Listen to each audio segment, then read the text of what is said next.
Once again, welcome to everyone. Today we have gathered here to share our merits. Why do we share our merits? Out of gratefulness. So if we receive something from someone, we express our gratefulness. We can receive many things. We can receive material things. We can receive their help or support or many kinds of things. We can also receive something very important, that is Dhamma. So everything has a certain value. If we receive material things, for example, if we are hungry and if somebody gives us food, that has a great value.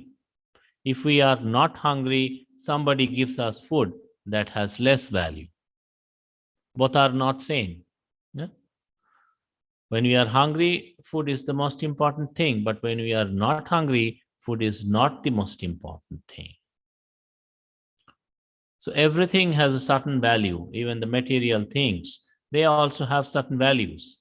And their values are not absolute values, they keep changing. We must understand this. In the cold weather, if somebody gives you cold water to take bath, it is of no value or very little value, because you don't really want cold water to take bath. You want hot water to take bath. But in the hot weather, if somebody gives you cold weather, then you appreciate it.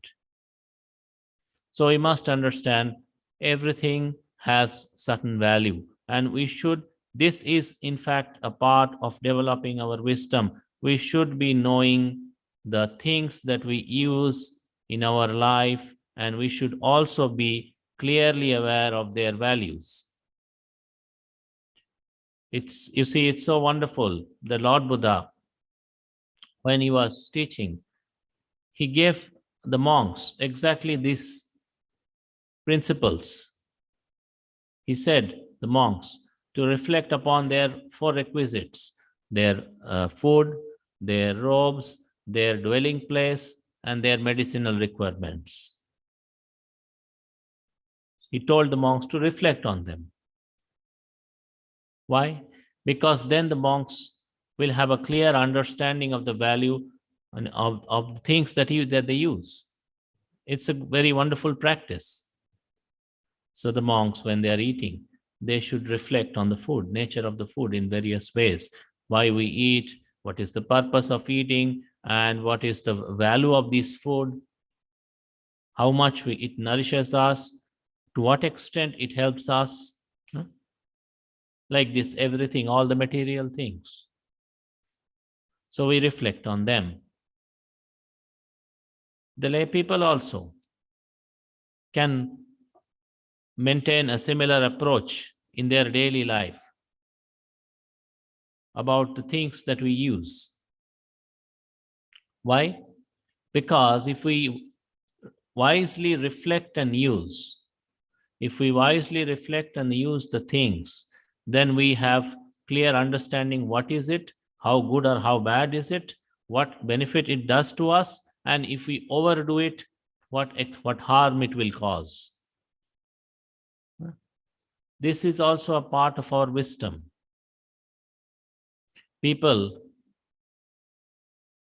Most people, they have a very wrong approach towards the things that they have. When they gain something, they become very much attached or overwhelmed by the gain of those, whatever they gain. When they lose something, they again become overwhelmed by the loss. If they gain something, they must reflect on the utility of that thing, the purpose, to what extent it helps us, and beyond what extent it can be harmful, beyond our attachment. If it goes beyond a certain level, what harm it causes. But then people are not like this. People are always overwhelmed by the praise and blame. People are always overwhelmed by the gain and loss because they don't really reflect on the things. They don't reflect on their lives correctly.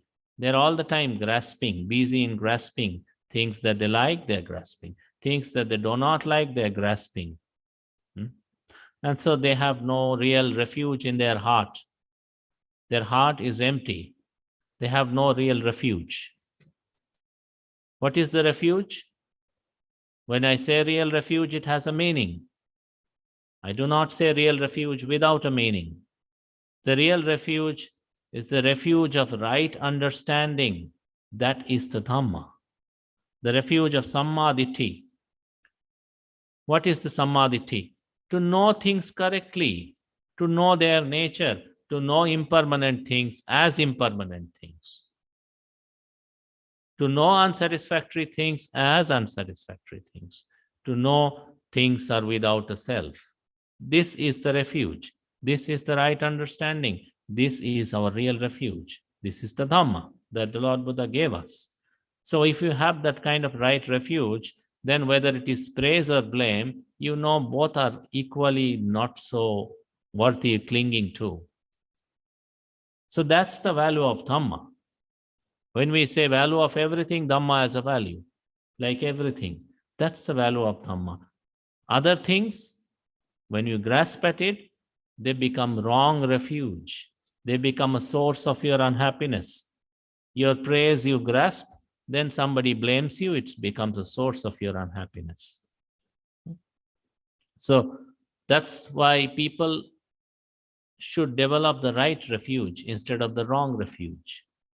And Dhamma is the right refuge. Now, go back a step and think, if Dhamma is the right refuge, if Dhamma, the right understanding, is the right refuge for us, then what is the value of the person or persons from whom we receive this, who taught us this, who are teaching us this right now, and who will teach about this right in future? What is the value of those persons also? That also we should reflect. If somebody gives us something very precious, something very valuable, something very important, something very significant, something that really improves our life, then that object is important, that thing is important, but the person who gives is also very much important. This is the value of a Dhamma teacher. This is exactly the value of a Dhamma teacher. When we have received or are receiving right now, just as you are sitting here listening to the Dhamma, developing some level of right understanding, or in future you will listen to Dhamma, trying to develop right understanding in future every time. And this right understanding, as you are trying to develop bit by bit, little by little, as it becomes your refuge, as it becomes your refuge in your mind. So from the people, from all the persons, from all the Dhamma teachers who have given you this, they also have a great value. Because if they were not to give us this, if they were not to teach us this wonderful thing, we would never know. We would not know what is right, what is wrong. That's the value of Dhamma teacher. We would not know. People generally, as we live in this world, very rarely one or two persons will have the right kind of wisdom to reflect, to understand by themselves, to develop the right understanding without any help, external guidance. But then if somebody gives us this, somebody teaches us, somebody guides us, somebody encourages us for this, this is good. This is something that is really good for you, because if you follow this, your life will become wonderful. If you follow this, your life will have a true meaning. Your life will be free from ups and downs. Ups and downs, how free from ups and downs? External ups and downs will remain, but your mind will not go through ups and downs. Your mind will be at ease. So if that is the value of a real Dhamma teacher. So now you have come here, remembering Sangharakkhita Bhanteji. Exactly that is what you should recollect here. That how Bhanteji gave you Dhamma, inspire you in Many of you at various different times, on various different occasions, you have got Dhamma teaching from Bhanteji. Now that is what you should reflect upon. That is the right kind of gratitude that you can show. To show gratitude is also a very wonderful thing. The Lord Buddha says, in this world, it is not so easy to see people with gratitude and gratefulness. It isn't so common to have gratefulness, to have gratitude for something that we have received from others is a sign of a noble person. Sappurisa Lakhana, Lord Buddha says. This is a sign. If somebody is grateful for whatever big or small they receive, then they are good persons. If they aren't grateful, they are not good persons. So now that the Dhamma you have received, so when you commemorate or recollect Bhanteji, Sangharakkhita Mahatera Bhanteji, then exactly this is what you should recollect. Whatever teachings you have received, have you really applied them in your life or not? Or are you trying to apply them in your life right now or not? Or have you neglected?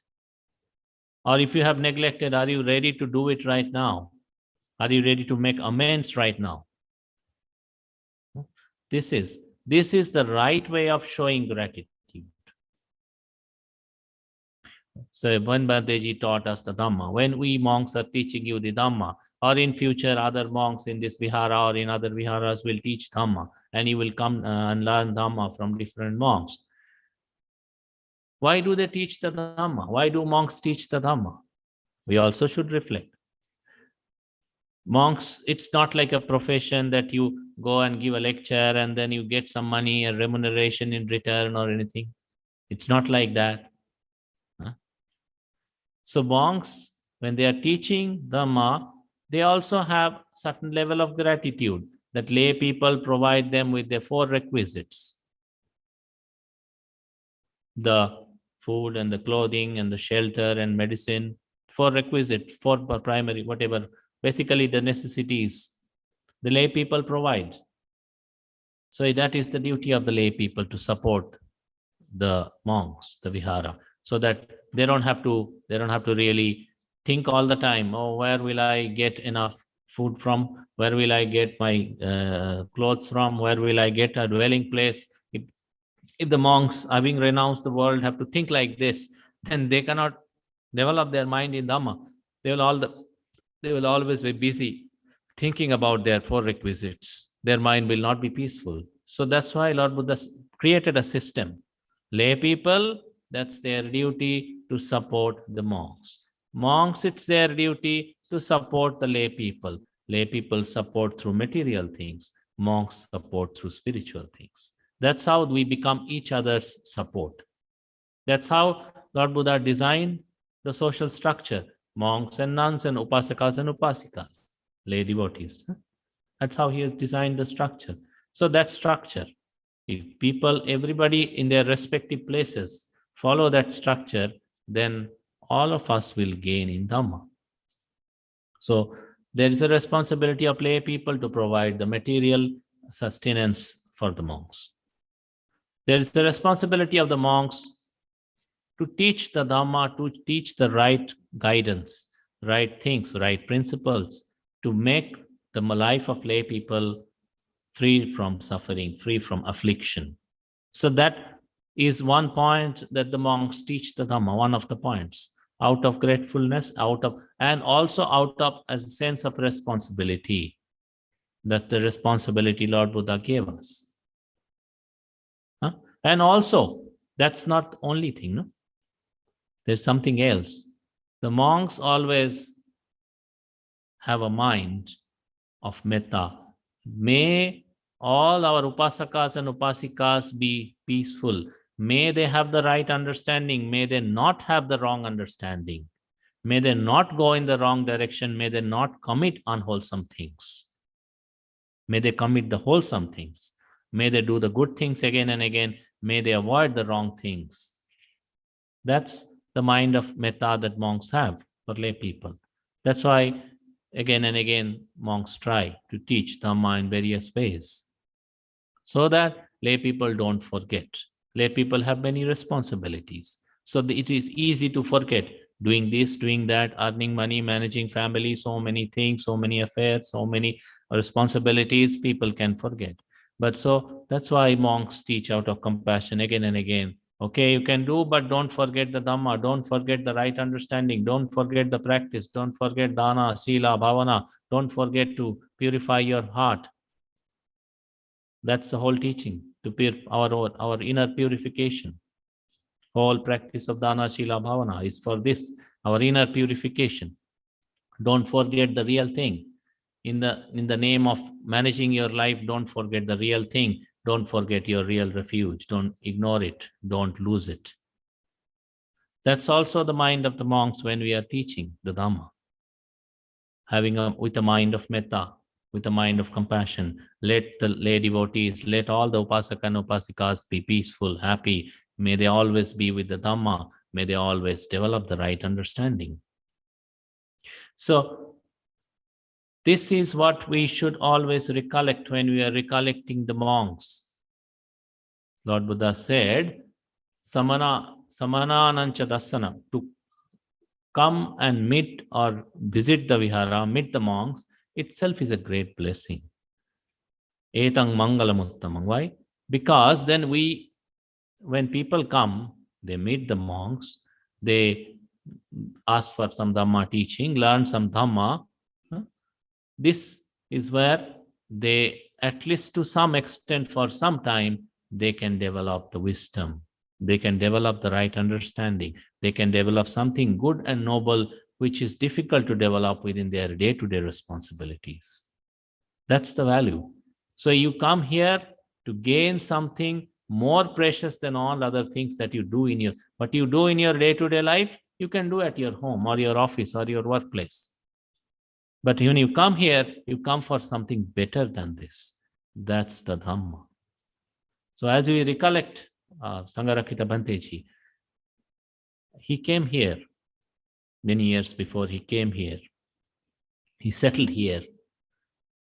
And as the organization grew earlier at the Lalaguda, and then this Bihara also came up, and many people came.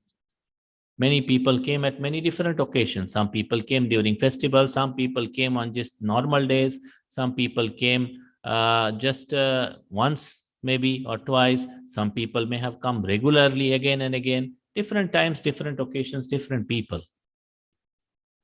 But then they have received some Dhamma from Bhanteji. Something related to their own right refuge, wisdom. So all that now you should think whether you are actually practicing them or not, whether you are putting forth any effort to practice them or not. Many people, so many people come. Bhanteji taught me this or that, they say. Now, okay, Bhanteji taught you something. Now ask yourself, am I following? Am I really doing? Or am I being negligent? So it is time to ask. So when you share the merits, what merits you share? The wisdom that you developed, and through the Dhamma that you received, whatever inner development that you have done, whatever, big or small, that you share. Whatever inner goodness you have developed, that you share. Because that inner development or inner goodness came with the support of Sangharakkhita Bhanteji. So that is what you should recollect and share, that power of merit. With a mind of gratefulness, with a mind of metta. As you share this has the great merit. Because if you are just thinking about, oh, I may have received once I came to the Bihara, I received, there was lunch offering for all the lay devotees, I also ate lunch. I received some small material gifts or something from Bhanteji, or some lunch, or some this or that. This is not really something very worthy of recollection. Because those are material things. We use them and then they finished. Whatever things you received, materially maybe. But then whatever Dhamma you received, some of it is still there in your heart right now. It will remain in your heart in this life. And if you rightly develop, it will remain in your heart in future. Up to Nibbana, up to your liberation, it will remain in your heart. So that's the real kind of wealth that you received from here. And that's the wealth you will continue to receive as long as monks are here in this vihara. You will continue to receive that noble wealth of Dhamma, more precious than other things. So that's when you recollect the noble things, then automatically your merit is more powerful. When you recollect small things, you have less merit. When you recollect big things, you have big merit. Big gratitude, automatically big merit. There's magic about it. So this is what we wanted to share with you on this occasion. And so may you all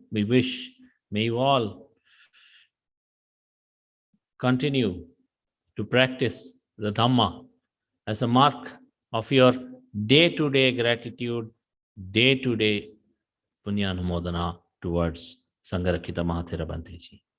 Not just today, of course today, whatever you are doing, whatever Dana, Shila, Bhavana you are doing today, but not just today.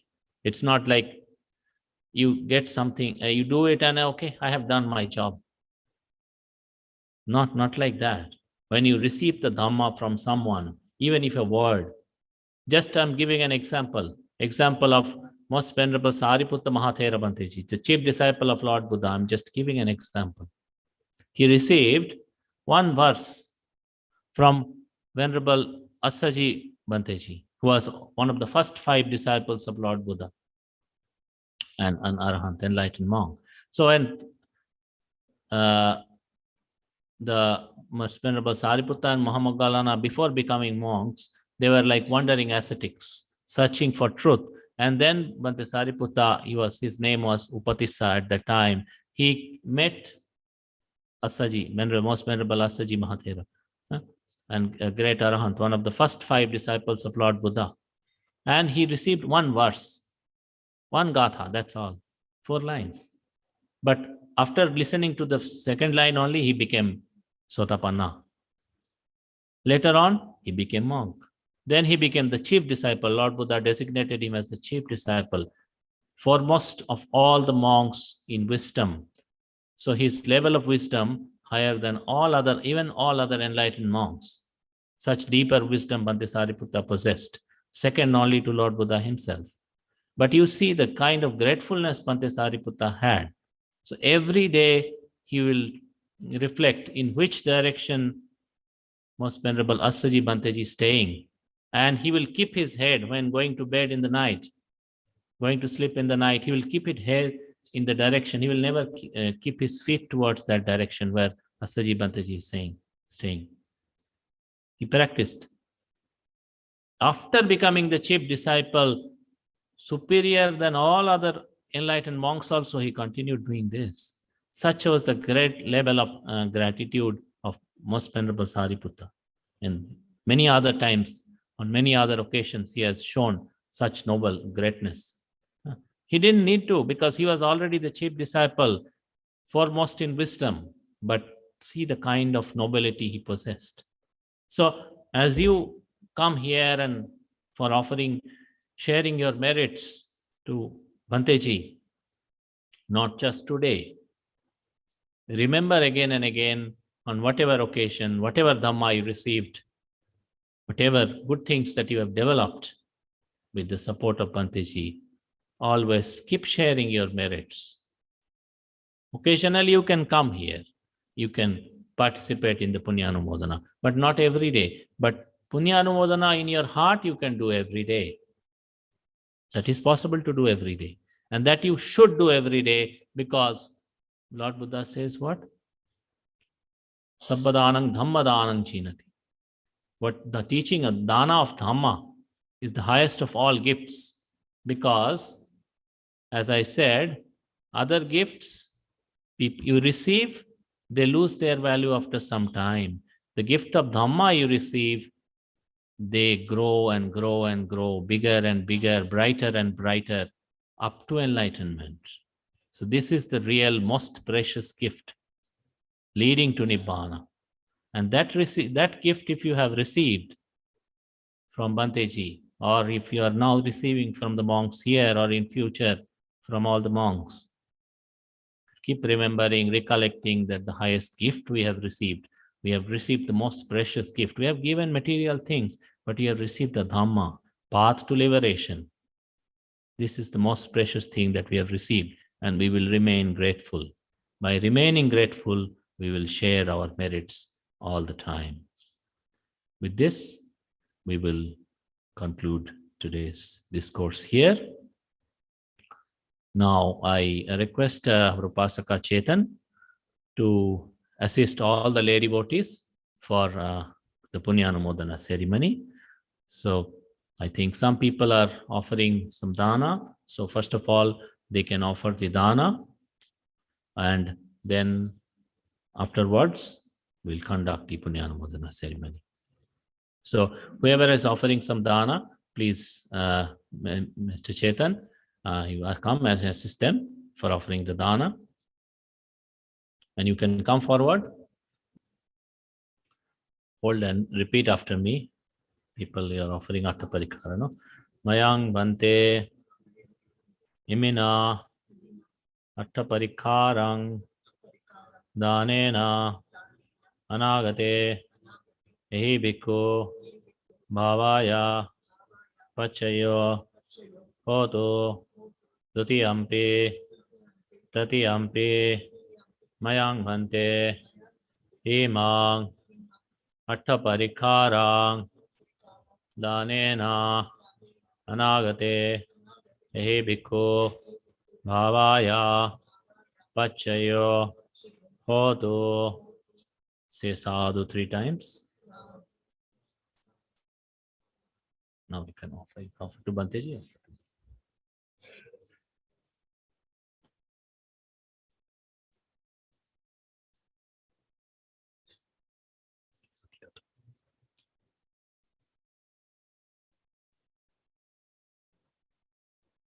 All the people offering Chivara, come forward. Some of you can go that side, some of you can come here. Emang Chivarang Sanghasa Dema Tatiyampi Mayang Bhante Emang Chivarang Sanghasa Dema Nibbanasa Pachayo Hotu. Say sadhu 3 times. You can come and offer. Come and offer.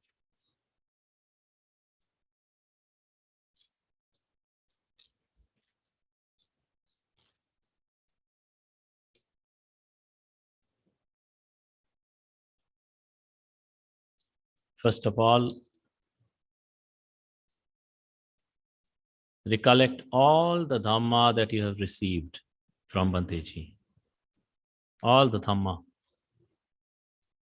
On whatever occasions, on day-to-day occasions, on special occasions, whatever. Recollect all the Dhamma. And even if one word that you have understood, what Bhanteji taught, one word at least you have understood, and some understanding that one word, whatever development, whatever goodness that you have developed, all those good things, power of all those merits that you are going to share with Bhanteji right now, because this is your duty to show gratefulness, to show the gratitude. You are doing your duty. You must do your duty with mind of metta, one pointed mind with a mind of gratefulness. So now I will tell all of you to repeat after me. Kala katasa ayasmato Sangharakkhita mahatherasa mama acharyasa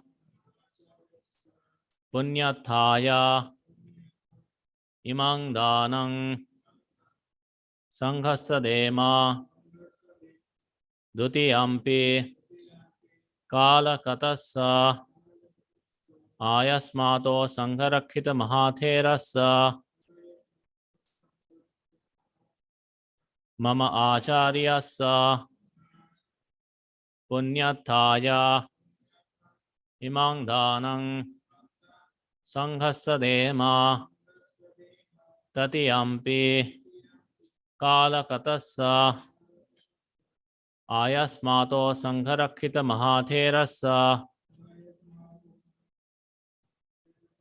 mama acharyassa punyathaya imang danang sanghassa dema pujema ettavatacha ammehi sambhatang punya sampadang sabbe deva sabbe bhuta sabbe satta anumodanto sabba sampatti nibbana sampatti siddhiya akasatthacha bhummattha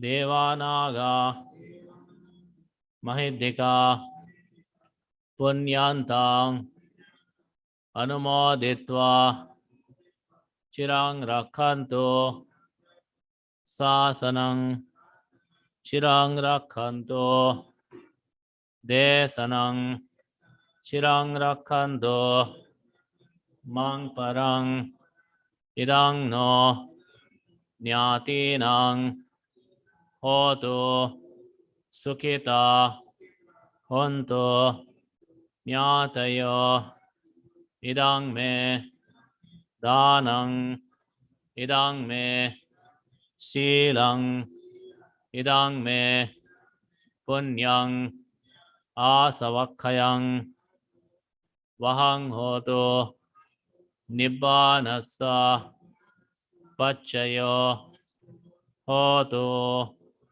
Now make it empty. Unname vadakang vardhang yatha ninnang pavattati evameva etodinnang pedanang upakappati yatha vari vahapura paripuranti sagarang evameva etodinnang pedanang upakappati. Sadhu, sadhu, sadhu. So we all, the monks and lay devotees, share all our merits in the name of Most Venerable Sangharakkhita Mahathera Bhanteji, and may Bhanteji receive all these merits, and may he continue to make progress on the path of Dhamma and attain to the supreme bliss of Nibbana soon. Sadhu, sadhu, sadhu.